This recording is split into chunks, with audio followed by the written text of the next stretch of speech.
Okay, we want to look tonight at the history and the life of the church in the 2nd and 3rd centuries. Basically what I want to do is ask the question, if we were to time travel back to the 2nd and 3rd centuries and go to church with some of those Christians, what would it look like? What can we know about how they worshiped, about what daily life was like for them religiously? What was that like? So let's start with their worship service, what we'll call the Christian assemblies.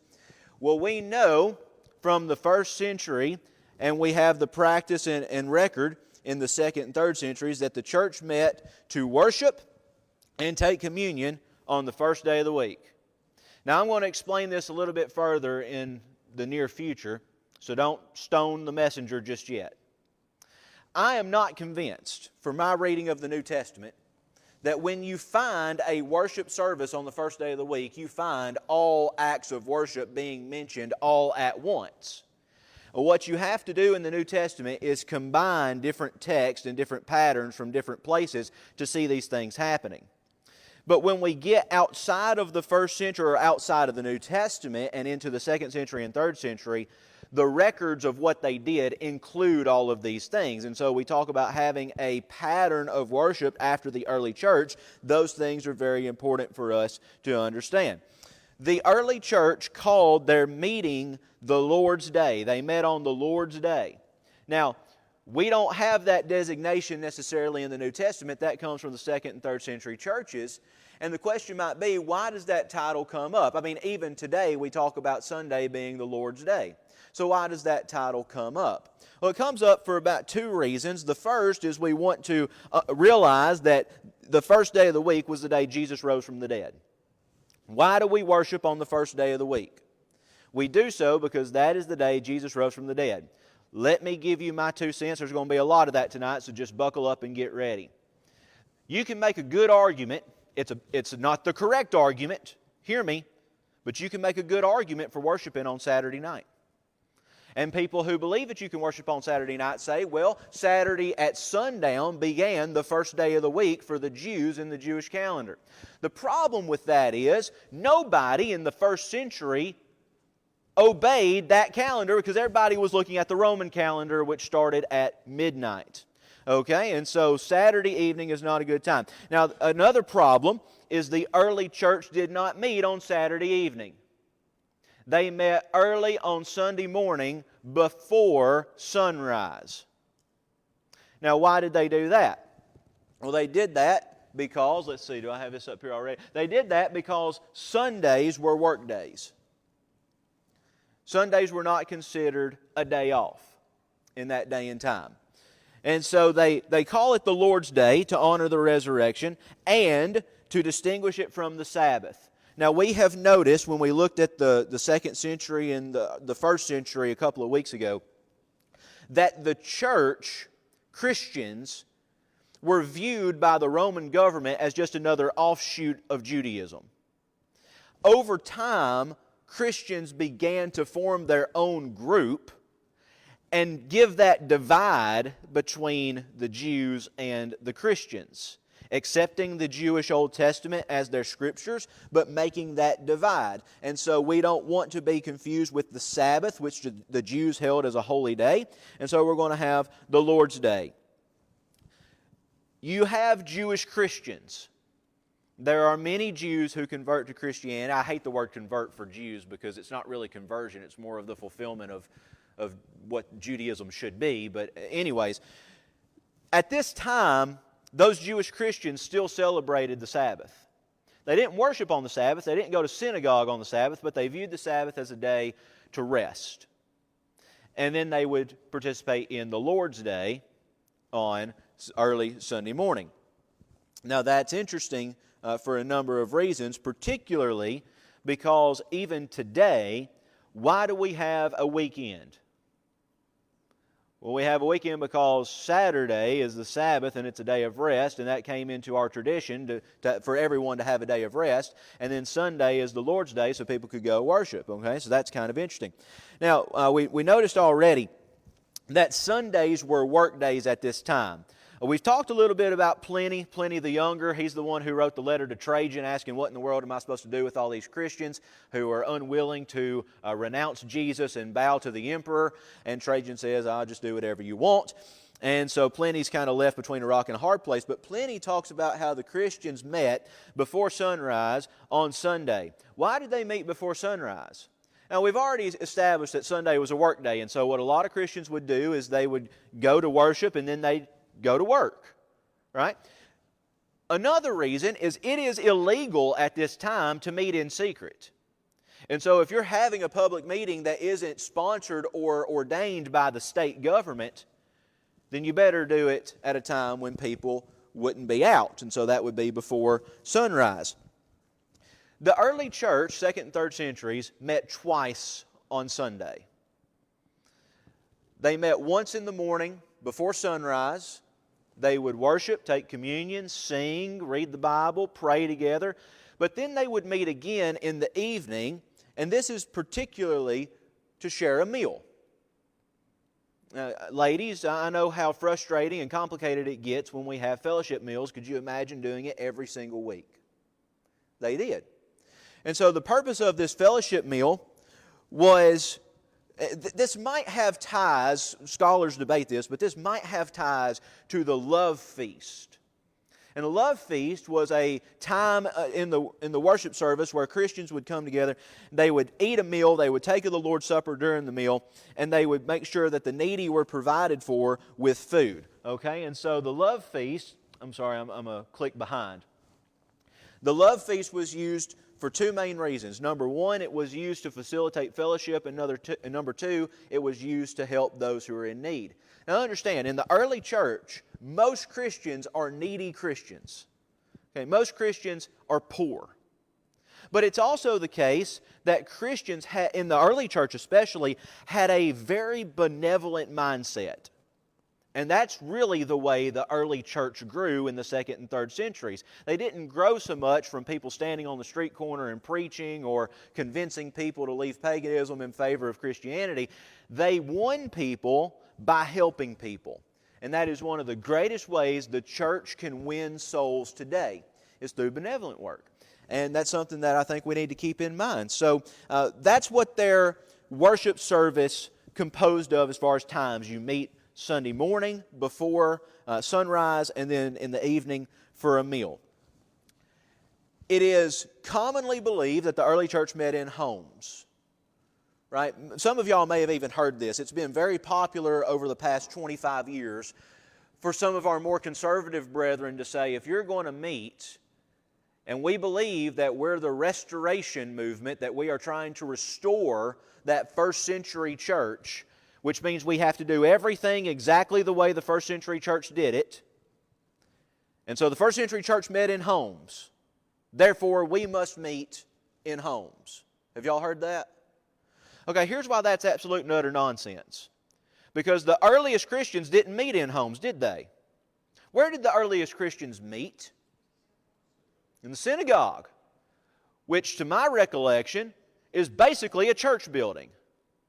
Okay, and then the Gentile Christians did not meet in synagogues. Like, for example, we have Philemon. Philemon is, most scholars say that he is a wealthy individual, and they say that because he owns slaves, Onesimus being one, who is the subject of the letter to Philemon. I argue differently. I don't think that Philemon and Onesimus are slave and master, but that's another conversation for another time. And so people say Philemon was wealthy because the church met in his home. Well, there's no evidence to suggest that he was wealthy.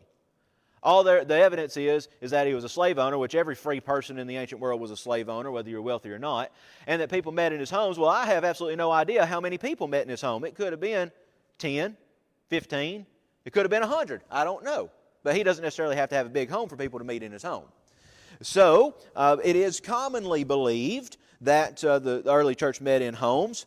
To what degree that's done, we don't know. By the 3rd century, Christians are using the collection that they take up on the first day of the week, or whenever they so choose to take up a collection, to rent or purchase property for the purpose of worship.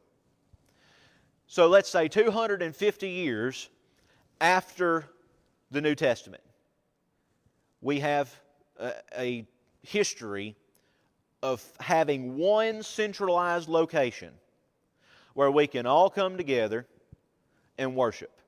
Now, why is that important?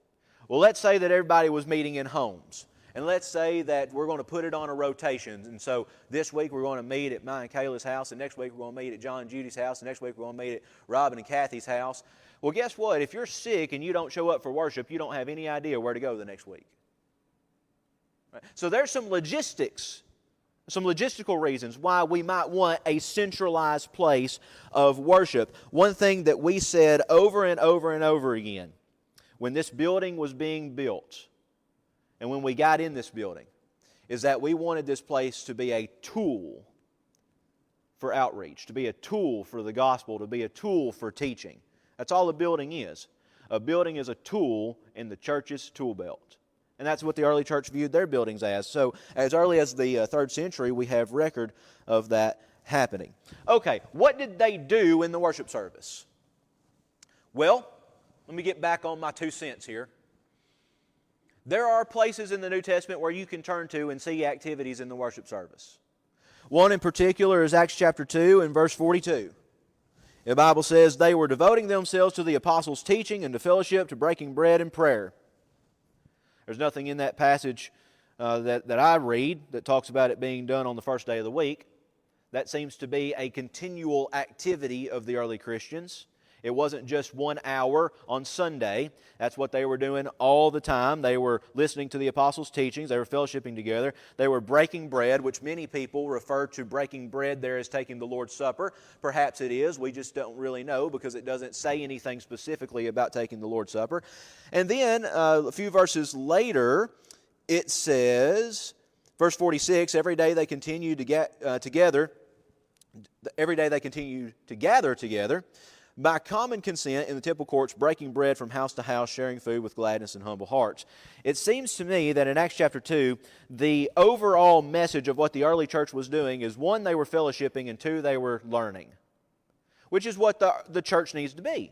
The church needs to be a place of fellowship and a place of learning. Okay, well, what about Acts chapter 20 and verse 7? This passage is read quite a lot before we partake of the Lord's Supper. It says that on the first day of the week, the Christians met together to break bread. And Paul dialogued with them until midnight. Now, let's think about this. They're meeting on the first day of the week. When are they meeting? The first day of the week. But Paul talked with them till when? Till midnight. So they're meeting at this point in the evening. Well, what did we just say that the early church did in the evenings? They shared a meal together. Now, in Acts chapter 20, verse 7, it says the church met on the first day of the week to break bread. Again, do I believe that the early church met on the first day of the week to take communion? Sure I do, and I think there's biblical evidence to suggest that. Do I think you get that from Acts chapter 20 and verse 7? Not necessarily. Because meeting together to break bread can mean a number of things, including a fellowship meal. It could mean a love feast. It could mean communion. What we know is that they're meeting together for the purpose of fellowship and the purpose of learning. Okay, so that's what they did. What about 2 Corinthians chapters 8 and 9? That's where our lesson came from Sunday night, if you remember, where Paul tells the Corinthian church, lay by and store. I'm coming to gather a collection, and so you need to take up a collection on the first day of the week. That way when I come, you won't have to scrounge around for a collection. And we take that and we say, okay, well, there is a biblical mandate for Christians to take up a collection on the first day of the week. And there are Christians, it's even today, probably within the sound of my voice, who would say, if you don't drop a check back there every single Sunday morning, you're not worshiping. Well, here's the thing about 2 Corinthians chapters 8 and 9. That is a specific collection taken up one time for a specific need of Christians. Now, there's nothing in that text that says, make sure that you drop a check in the basket every Sunday as an act of worship.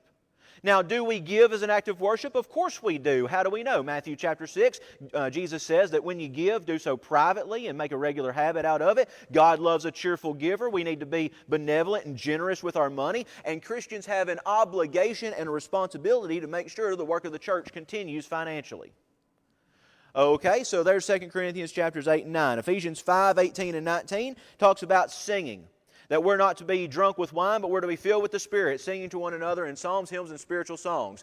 But there is a command to do so, and not necessarily an example of the early church doing so. Do you understand what I'm saying? So what I'm saying is you can go throughout the New Testament and find these acts and compile them together and understand why the early church did these things. So the earliest record that we have of what the early church did in a worship service comes from Justin Martyr. Justin Martyr, if memory serves me right, lives in the 2nd century, and he says, here's what we did. First thing we did is we read from the apostles and the prophets. Okay, we read from the apostles and the prophets. In other words, we read from the New Testament and the Old Testament. Whatever reading we had, somebody had a sermon based on those readings. We prayed. We took of communion. They call it the Eucharist. Eucharist is a Greek word, Eucharisto, which means to give thanks. And so when we take of communion, that's a pretty good way to think about it. We're giving thanks when we take the communion. We're thanking God for the sacrifice of Jesus and remembering that. 1 Corinthians chapter 11, as often as you do this, so you can proclaim the Lord's death until He comes. And so that's what they did. They took of the Lord's Supper. The Lord's Supper consisted of bread and wine mixed with water. Now, why would we mix wine with water? Is that bad? Is that good? Well, we saw with the Gnostics and with Marcion a couple of weeks ago that they didn't use wine at all. They just drank water. But Jesus in the Last Supper had wine and unleavened bread, which are the elements that are passed out of the Passover meal. Those are 2 out of the 5 elements that are passed to represent His body and His blood. And that wine that they would have drank then would have been, according to the Jewish customs, diluted with water. It would have been 2 parts water and 1 part wine, because drunkenness in the Jewish culture was just as bad as anything could possibly be. So, that's what they do. They use wine mixed with water. Can I tell you something, friends? Jesus did not institute the Lord's Supper with Welch's. Okay? But He also didn't have a drunken party when He did it. And so the emblems that we use are very, very important, as it was to them. They would take up voluntary contributions. Key word here is voluntary. Voluntary contributions. And the contributions at that time would go to help those who were in need. So it was a benevolent gift. And then they would, of course, sing psalms and hymns. Now, just about everyone I've ever heard says, well, singing is not unique to Christians.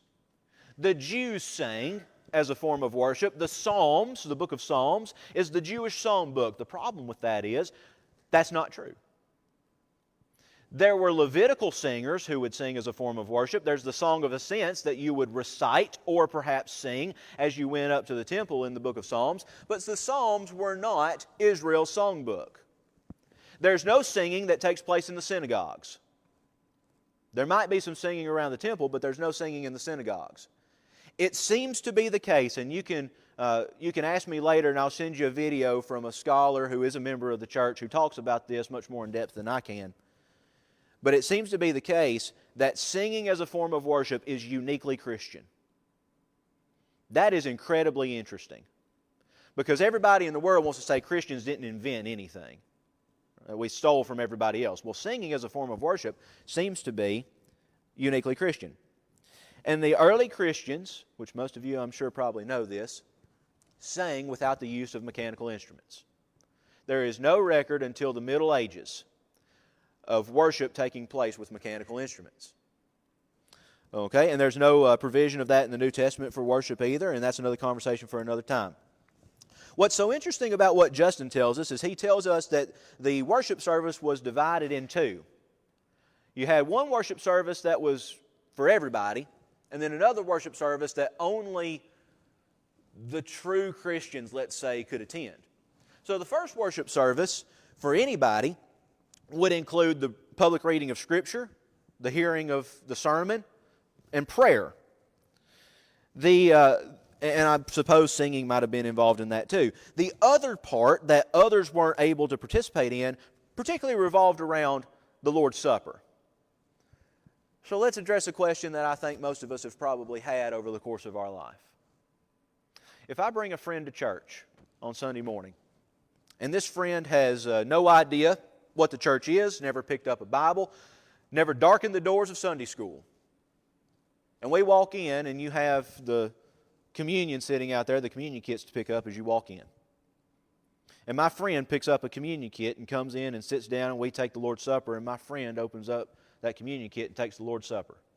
Never been baptized, never been to church, doesn't know. They're just doing it because everybody else is doing it, not to feel awkward. Is that wrong? Well, I'm glad you asked my opinion about the matter. And my opinion about the matter is this. If you were baptized into Christ but did not believe Jesus is the Son of God, all you did was get wet, right? If you're baptized into Christ and you're not willing to repent of your sins, all you did was get wet. And so the act, in and of itself, is just an act. It is only meaningful when we make it meaningful. And so I have absolutely no problem with somebody coming in and eating a cracker and drinking some Welch's. Because it doesn't mean anything to them. What I have a problem with are Christians like me and you who grab that same packet to whom it should mean everything, and then we blatantly disrespect it and don't search ourselves and search our hearts like Paul tells us to do in 1 Corinthians 11. We don't examine ourselves. And that's the problem. So, like I said, glad you asked. All right, let's move on then. That's what the worship service would have looked like. We've talked a lot about Christian life. I want to talk here particularly about, maybe Christian life isn't the right word, but church life. So, life within the walls of the church, so to speak. What does that look like? Well, by the time we get to the 3rd century, there seems to be a dividing line between the members and those who have clerical office. So this is really interesting, and I don't know that we really think about it that much, but in the New Testament, you have offices of church leaders. You have apostles, you have elders, you have deacons, you have evangelists. We might even throw in there prophets as a spiritual gift. 1 Corinthians chapter 12, 13 to 14 talks about the gift of prophecy and the proper use of that. So you do have these particular offices, but it seems that anyone from any walk of life could fill those particular offices. I mean, look at who the apostles were. Some of the apostles were just good old boys from Galilee, right? Just fishermen. And then we have elders who are supposed to be wise and tested, but I don't know that any elder in the 1st century church had a PhD in biblical studies. Right? So anyone seems to be able to fill this role according to the standards that are given in the New Testament, obviously. By the time we get to the 3rd century, there's a divide. We're going to make it clear who the leadership is, and everybody else is just going to be the members, so to speak. And so how do we do that? Well, we do that, first of all, by implementing the language of priesthood. You ever wondered where that came from? Okay, well, in the first 3 centuries of the church, that term was not used. Well, why not? A couple reasons. First of all, in a negative sense, the Jews had priests, right? So we don't want to use their terminology. The second reason is the pagans had priests. So if you go to the temple and you want to offer a sacrifice or incense or whatever to a pagan temple, you do it through the priest. A more theological reason would be we have a great high priest who is Jesus Christ. And Peter tells us that if we are baptized into Christ and if we're blood washed, every one of us, regardless of who we are a royal priesthood. Right? And so it does not matter if you're an elder or a deacon or a preacher or whatever. If you're a Christian, you are a priest. So that's one reason, or a couple of reasons, why the term wasn't used. They start using this term again in the 3rd century because they wanted that divide. Okay, so by the 4th century, ministers were called priests, church buildings were called temples, communion tables were altars, and when you walked in one of these church buildings, there's sacred art everywhere. Now, let me say a couple of things about this. My denominational friends, if I go to one of their worship services, at the end of the sermon, they don't extend the invitation, right? They have altar call. And I'm sure all of us have heard that terminology before. And my question has always been, well, where's the altar? When was the last time you offered a sacrifice on that altar? I mean, seriously. But what they're referring to is the communion table. I'll tell you something, y'all. This is a beautiful communion table, and it's been here ever since this building has been here, and I'm appreciative of it and what it represents. But the communion table is not an altar. We could have communion without the communion table, especially now with the individual communion packs. In fact, when Jesus instituted the Lord's Supper, the likelihood that there was a table at all is very slim. Most of us are familiar with Leonardo da Vinci's painting of the Last Supper, right? Where Jesus and the 12 and Mary Magdalene supposedly are sitting all on one side of the table, because that's really awkward. And they're all at one table and they're sitting in chairs. In the first century, you didn't eat that way. You laid down on a couch and ate. You reclined and ate. And you wouldn't use a table. Okay, so let's not get hung up on all the symbolism here. And let's more so get hung up on what it represents. So there's the whole deal about the communion table being an altar. What about sacred art? Last summer, me and Kayla took a vacation to Tybee Island. I like Tybee Island, never been there before. It was a lot of fun right outside of Savannah. We decided one day to go to Savannah. And I am a nerd and proudly admit it. And so one of the things you could do in Savannah is you could tour churches. You don't take a Bible student to a place like that and not tour a church. So we toured 2 of them. God love my wife. So we went first to an Episcopal congregation, and we were the only ones in there. They were very nice, but everything in that building had a symbolic meaning. From the color of the seats, to the color on the wall, to the lines, to the organ, to the carvings at the front, everything had a symbolic meaning. We went then to a Catholic church. It was the exact same. Everything had a symbolic meaning. It was beautiful. Absolutely beautiful. Now, I'm not one that's going to stand up here and argue that we need to put any of that in this building, but I think we can learn a lot from those icons and artwork, and we need to appreciate it a little more. It's history and very symbolic. It's really interesting. Well, that's not anything new. By the time you get to the 4th century, these icons are overwhelmingly taking over these cathedrals. And it's beautiful, and it was a way that early Christians could worship in some sense.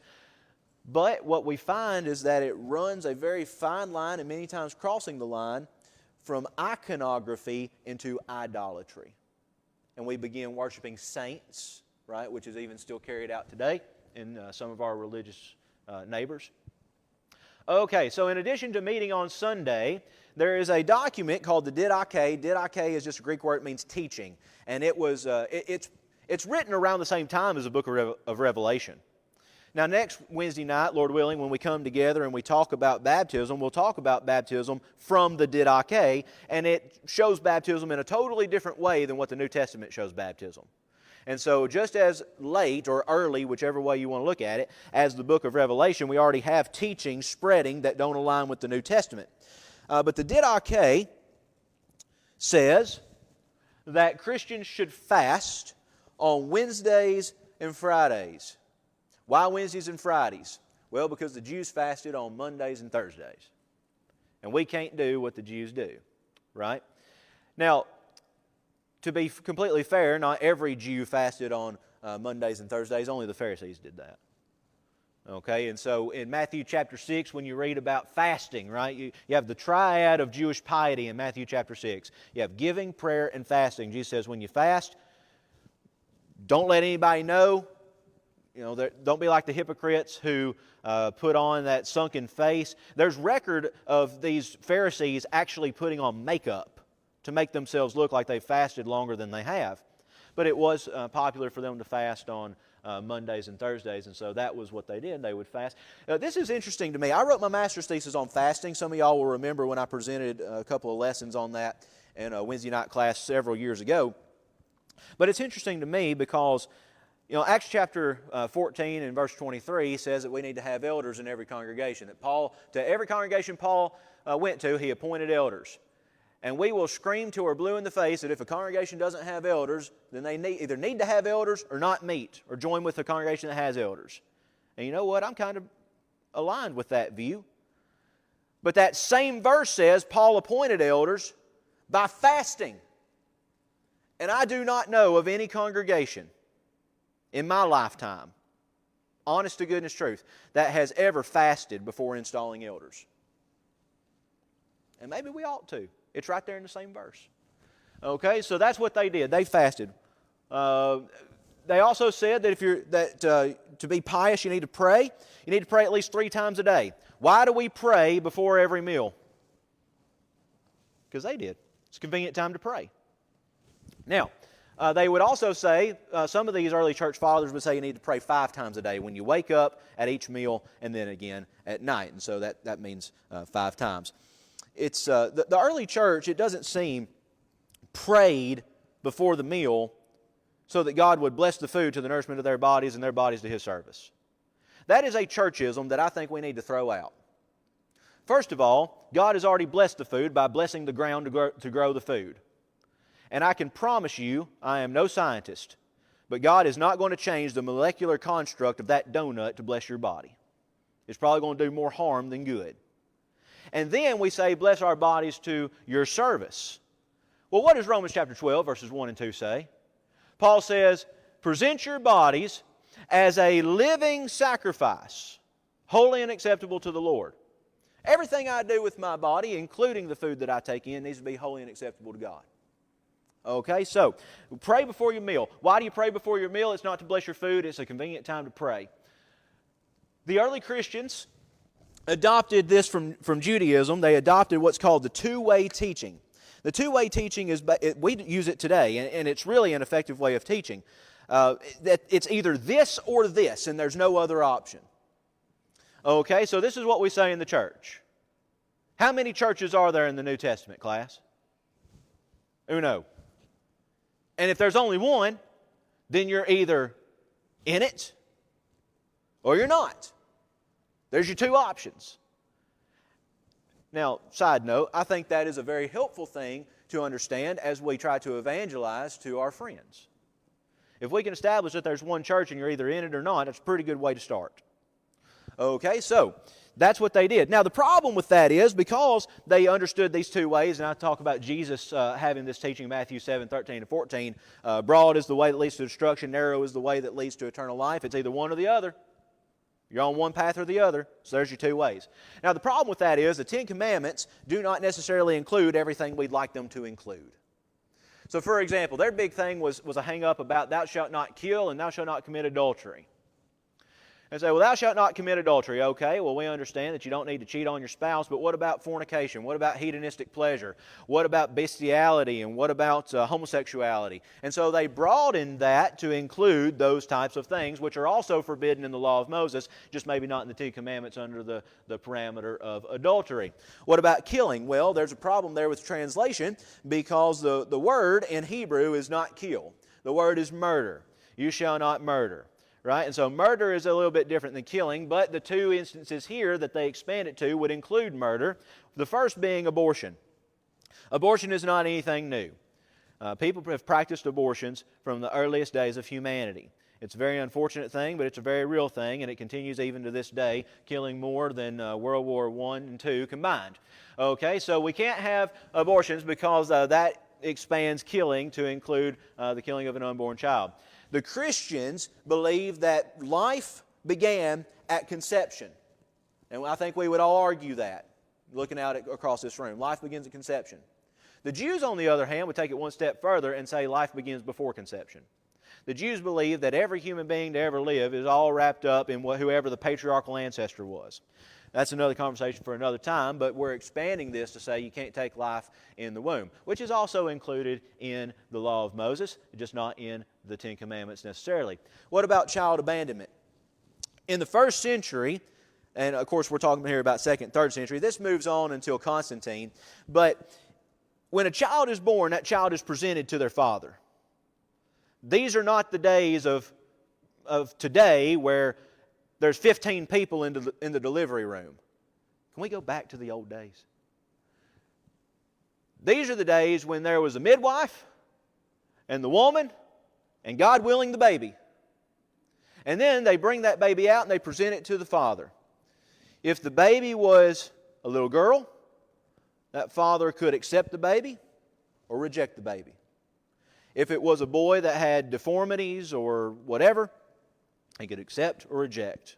Most boys that were born were accepted if they were healthy. Others of them were abandoned. And the same is true with little girls. And so what these midwives would do is they'd take them out to the woods and they'd drop them in the middle of the woods and leave them for dead. Now the good news about that is very few babies actually died as a result of that exposure, because slaves and other people, other groups of people in these woods would find these babies and they would raise them up as slaves. So a large part of your slave population in Rome in these days were these exposed children, okay? And so the early Christians said, hey, you can't do that. If God blesses you with a child, that's your responsibility. And you need to raise and love that child. So you can't kill them. Okay, now, if you're going to be a Christian in the 2nd and 3rd centuries, what does that look like? If you do not do these things, you run the risk of being disciplined by the church leadership. That's something we don't talk about a whole lot of, but it is certainly the case that happened and needs to happen even today in many situations. So first of all, you need to be these are in no particular order, but you need to be sexually pure. Meaning if you're married, don't commit adultery. If you're not married, keep that within the confines of marriage. Some would say don't ever get married. And others would say if you have been married and your spouse dies, you can't remarry. Now, there are things in the Bible that obviously would disagree with that. Now's not the time to talk about them. You need to be honest in business. Well, it's very difficult for Christians in the 2nd and 3rd century to make it in business because their business partners were pagans. And so it'd be very easy to lie and cheat in business, and it's easy even today, but if you're going to be a Christian, you need to be honest. Why do we want to be honest? Let me jump down by 2. Because we have to do good to our enemies. Jesus said, love your enemies. And so even those who hate us, we need to do good for. We want to care for the poor, be benevolent, obey the laws of the land, Romans chapter 13, and pray every day. Have a constant life of prayer. That's what Paul says. He says, pray without ceasing, right? If you don't live according to these standards, you could be disciplined by the church.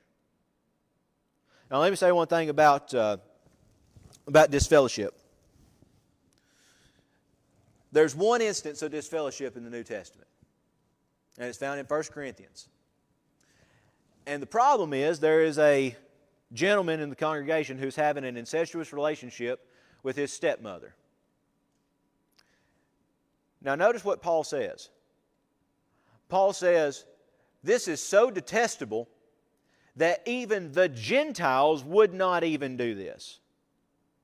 Now think about it, something so detestable that even the pagans wouldn't do. Sometimes we get a little overexcited in the church when somebody makes us mad. We say, oh, we ought to disfellowship them. Well, disfellowship is a really serious thing. And Monday I was able to go to the Freed-Hardeman lectures, and at Freed-Hardeman they have the open forum where anybody can ask a question. They have a panel of well-versed people who can answer those. And most of the questions on Monday were about disfellowship. So-and-so's doing this. Should we disfellowship them? There might be a time for that. But there are other ways to discipline than disfellowship. And I don't envy the job of an elder who has to take that responsibility on.